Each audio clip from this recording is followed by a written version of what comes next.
आज है 24 अक्टूबर 2023 मंगलवार का दिन। ट्रैवल व्लॉग सीरीज़ का ये लास्ट वीडियो है। तो अब तक आपने देखा ही है हमारा हरिद्वार, ऋषिकेश, देवप्रयाग, शिवपुरी सारा कुछ। तो फाइनली अब हम आ चुके थे यहाँ ऋषिकेश में। तो जहाँ ये सुबह सुबह का टाइम है और मेरी बेटी ने थोड़ा कैमरा संभाला हुआ है। तो यहाँ मैं और परू सो रहे थे पलंग पे और यहाँ पर बाकी लोग पी रहे हैं चाय वगैरह। तो बस यहाँ आज हमको निकलना है और जैसा कि मैंने लास्ट ब्लॉग में बताया था आपको कि आज हम जाएंगे नीलकंठ महादेव। तो वहीं के लिए हम सब लोग जल्दी ही सुबह उठ गए थे, फिर तैयार होके अब हम जा रहे हैं वहाँ। तो ये वक्त होगा सुबह 10:30 बजे का। ऋषिकेश से नीलकंठ महादेव करीब 25 किलोमीटर दूर है। नीलकंठ महादेव मंदिर ऋषिकेश के सबसे पूज्य मंदिरों में से एक है। कहा जाता है कि इसी स्थान पर शिवजी ने समुद्र मंथन से निकला विष ग्रहण किया था। वही वाली वैन हमने है ना आज भी बुक कर ली है। तो इसमें यह है कि आज हमको ये ऋषिकेश से लेकर के नीलकंठ महादेव घुमाएंगे, वहाँ से वापस हमको छोड़ेंगे ये हरिद्वार में। तो इसमें भी लगभग पता है पूरा दिन ही हो जाएगा। तो यहाँ आज हमारा टैक्सी का जो किराया वो डिसाइड हुआ है 3800 रुपये, 3800 रुपये। आज शाम को मेरी और दीदी हम दोनों की अलग अलग साधनों से वापसी है। हरिद्वार से दीदी की ट्रेन है और हमने कर ली है बस। दीदी की भी रात की ट्रेन है 10-11 बजे की और हमारी भी शायद 10 बजे के आसपास की एक बस थी जो कि पूरी रात चल के सुबह हमें पहुंचाएगी आगरा। तो अभी तक हमारा नाश्ता पानी नहीं हुआ है। तो इसी रास्ते पर फिर एक ढाबा आया जहां पर हम लोगों ने किया थोड़ा नाश्ता। 11:30 बजे का ये वक्त होगा।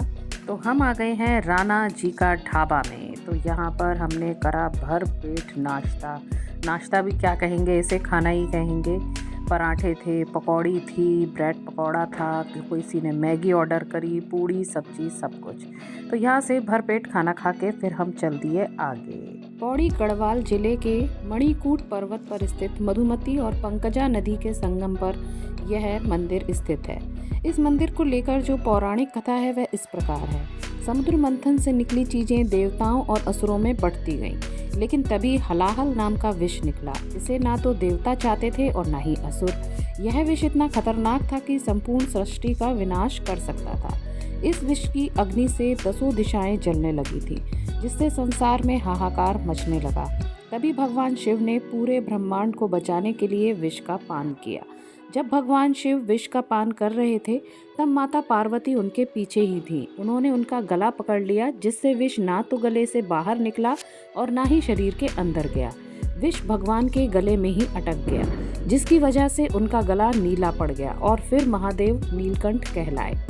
विष की उष्णता यानी कि गर्मी से बेचैन भगवान शिव शीतलता की खोज में हिमालय की तरफ बढ़ते चले गए और वहां मणिकूट पर्वत पर पंकजा और मधुमती नदी के शीतलता को देखते हुए नदियों के संगम पर एक वृक्ष के नीचे बैठ गए, जहां वह समाधि में पूरी तरह से लीन हो गए और वर्षों तक समाधि में ही रहे, जिससे माता पार्वती परेशान हो गईं।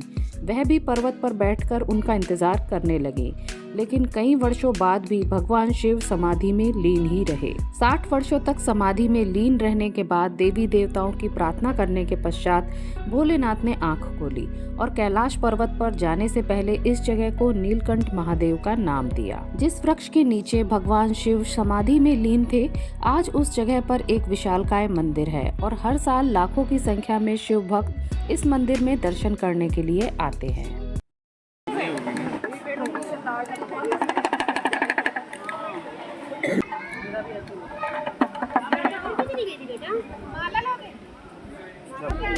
तो इस समय तक हम लोगों के दर्शन हो चुके हैं, बहुत ही आराम से, बहुत अच्छे दर्शन हुए महादेव जी के। और फिर उसके बाद भाई मैं और दीदी तो लग गए थे छुटर पुटर खरीदारी करने में। और पता है यहाँ एक मज़ेदार बात और ये हुई कि मैं और दीदी मतलब ख़रीदारी करने में ऐसे गुम हुए कि सच में ही मतलब गुम हो गए। ये लोग अलग कहीं हो गए और हम दोनों पता नहीं कहाँ हो गए, हम लोगों को ये दिखे नहीं। और फिर भाई मैं और दीदी तो बहुत आगे तक पता नहीं कहाँ तक उनको ढूंढते हुए चले गए रोड पे और हमको हमारी वैन भी नहीं दिखी। मुझे ऐसा लग रहा कि दीदी हम चलते चलते कहीं ऋषिकेश ही ना पहुँच जाए। नहीं, लेकिन भाई आगे चल के फिर मतलब मेरे पास मेरा फ़ोन भी नहीं था, तो किसी तरीके से दीदी के फ़ोन से वहाँ पर बात हुई उन लोगों से। फिर एक जगह जाकर हम रुके और फिर वो हमें मिले। वो पीछे से आ रहे थे वैन में बैठे हुए।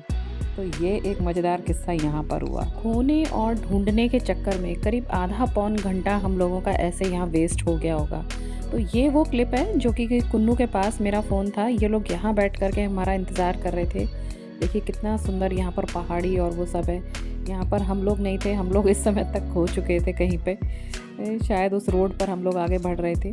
तो इतना सुंदर यहाँ से ये कैप्चर करा हुआ है कुन्नू ने, पहाड़ी इलाका पूरा। फिर उसके बाद हम लोग जैसे कि मिल गए और उसके बाद करीब 2:30 बजे के करीब फिर हम लोगों ने यहाँ से फिर चलना शुरू करा। और अब हम यहाँ से सीधे जा रहे हैं हरिद्वार। तो हरिद्वार पहुँचते पहुँचते और बीच में पता है काफ़ी ट्रैफिक भी था, तो क्योंकि दशहरे का दिन ये आ गया था, आज दशहरा है, तो शहर में काफ़ी भीड़ थी और बहुत ट्रैफिक था। तो उस चक्कर में करीब 4:30 हमें आराम से बच गया था हरिद्वार पहुँचते पहुँचते। एक टेंट वाला इलाका वो था जो शिवपुरी की तरफ था, और एक ये वाला इलाका है। यहाँ पर जो नीलकंठ महादेव जाने वाले रास्ते के बीच में नीचे भी एक सहायक नदी ऐसे बह रही थी, मेन नदी की, और बहुत सारे टेंट हाउस हमें यहाँ पर मिले। यहाँ तो मतलब शिवपुरी से काफ़ी ज़्यादा देखने को मिले। तो हम लोगों ने सोचा है नेक्स्ट कभी आएंगे तो इस वाले इलाके में आएंगे और यहाँ पर स्टे करेंगे। काफ़ी अच्छा लग रहा था। यहाँ पर जो नदी थी ना वो टेंट के काफ़ी पास में ही बह रही थी। ज़्यादा बड़ी नदी नहीं थी, एक छोटी नहर जिसे कह लो या छोटी नदी, सहायक नदी, तो वो यहाँ पे बह रही थी। अब हम लोग आ गए हैं मेन रोड पे, जहाँ पर साइड में बह रही हैं गंगा जी। और देखिए ये वो स्थान है, ये है ब्रह्मपुरी, जहाँ से कि हमने अपनी राफ्टिंग स्टार्ट करी थी। अब हम रोड के ऊपर से वो जगह देख रहे हैं। तो हम लोग भी ऐसे ही जंगल से में होते हुए गुजरते हुए यहाँ पर आए थे, जहाँ ये रेत रेत आपको नज़र आ रही है और यहाँ बहुत सारी है ना बोट्स आपको दिख रही होंगी। तो हम लोगों ने भी यहीं से अपनी है ना राफ्टिंग कल के दिन शुरू करी थी। बहुत मतलब मज़ा आया था, वही हम सब लोग यहाँ बैठ के याद कर रहे थे। हाँ, ये फ़ोटो में भी देख लेंगे। 22, 23, 24 ये 3 दिन कैसे निकल गए समझिए, पता ही नहीं चला। यानी कि हम 21 की रात को चले थे, 22 की सुबह हरिद्वार, और आज है ये 24, और 24 की शाम तक हम फिर वापस हरिद्वार ही जा रहे हैं। ये दिन मतलब पता ही नहीं चले कैसे निकल गए, और इतना अच्छा लगा, बहुत अच्छा मतलब महसूस हुआ। और जो भी हमारी जहाँ भी हमें घूमना था सब कुछ मतलब यात्राएं जो भी थी हमारी सारी सफल रहीं और सब बहुत खुश थे।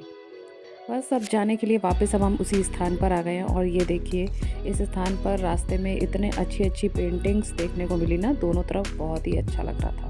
पेंटिंग देखो दीदी। हाँ हाँ, चीज़ की बनाई है हर मंदिर। इस तरह भगवान भगवान अच्छा दोनों भगवान की है, कुछ की भी है। फाइनली 4:45 बजे हर की पौड़ी के पास ही टैक्सी ने हमें यहाँ पर छोड़ दिया था। अब हम जैसे ही यहाँ अंदर आए ना तो हमने देखी यहाँ की इतनी बढ़िया सजावट, दशहरे का दिन था ये। और देखिए यहाँ रावण, मेघनाथ, इन सब के ये जो पुतले हैं ये खड़े हुए हैं, जिनको कि रात में जलाया जाएगा।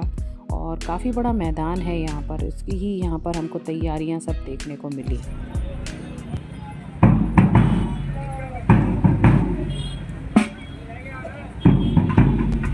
हम लोगों ने सोचा है कि आगे का समय जो हमें काटना है, क्योंकि अभी तो बहुत टाइम है हमारे बस और ट्रेन में, तो हम सब लोग घाट पर ही बैठेंगे, वहीं पर बैठ करके गंगा जी के दर्शन करेंगे और इंतज़ार करेंगे। तो वही रास्ते पर हम लोग जा रहे हैं। और दशहरे की वजह से आज कुछ ज़्यादा ही हमें यहाँ पर भीड़ देखने को मिली, लेकिन ये इलाका ही अपने आप में इतना बड़ा है कि गंगा जी का ये घाट मतलब सबको अपने आप में समेट ही लेता है। पता नहीं कब निकलेंगे दोबारा।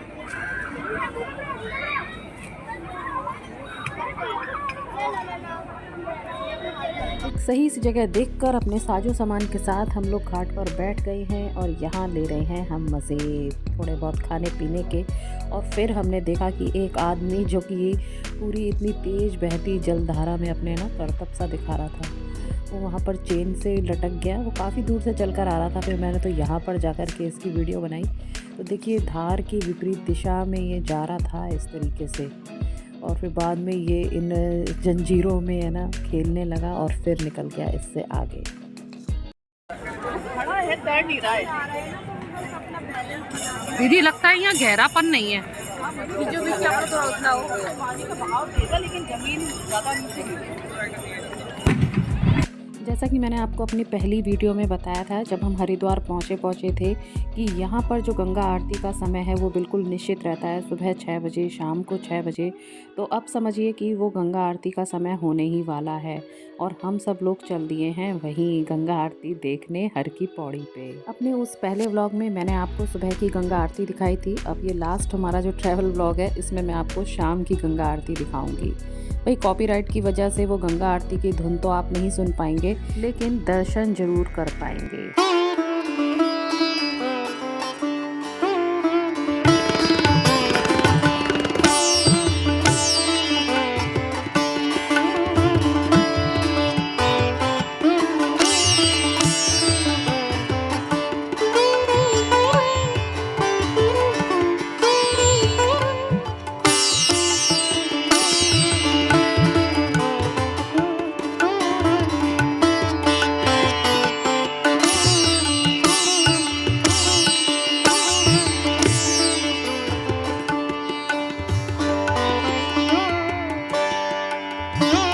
गंगा जी की बहती कलकल धारा में मतलब किसका मन ना करे ना नहाने का।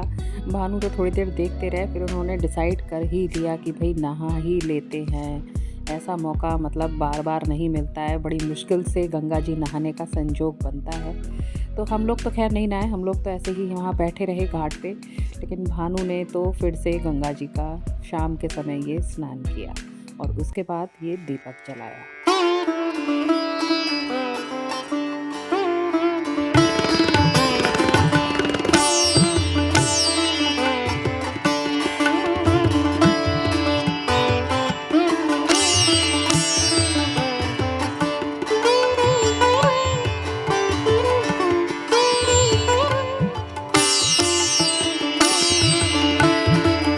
फिर इसके बाद हमने देखी रामलीला। जैसा कि मैंने दिखाया था आपको कि रावण के वहाँ पुतले वगैरह थे, तो फिर वही जलने वाला टाइम होने वाला था। तो उससे पहले यहाँ पर ये हो रही है रामलीला। पूरे सब कलाकार हैं और वो नीचे इस तरह से मैदान में दर्शा रहे हैं और फिर इसके बाद रावण को जलाया गया। तो काफ़ी अच्छा था ये देखना, भी काफ़ी मज़ा आया ये सब देख के।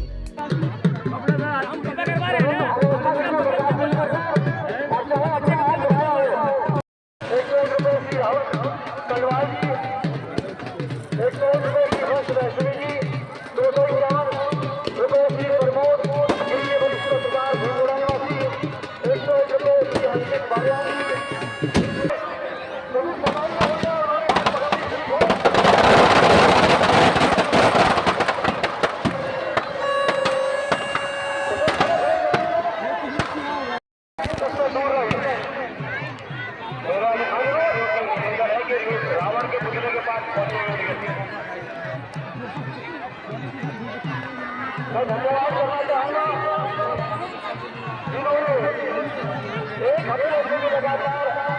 आगरा में तो हम मतलब कभी नहीं जाते इस तरीके से रामलीला देखने, लेकिन यहाँ हरिद्वार की रामलीला हमने ज़रूर देख ली और रावण को भी देखा जलते हुए। तो इस तरीके से आज की ये जो शाम है ये हमारी समाप्त होती है। अब यहाँ से हमें करनी है रवानगी। अभी यहीं घाट पर ही हम लोगों ने खाना वगैरह भी खा लिया था।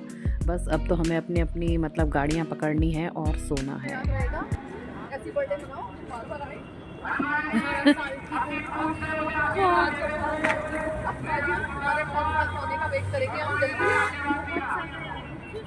चार साल वेट करेंगे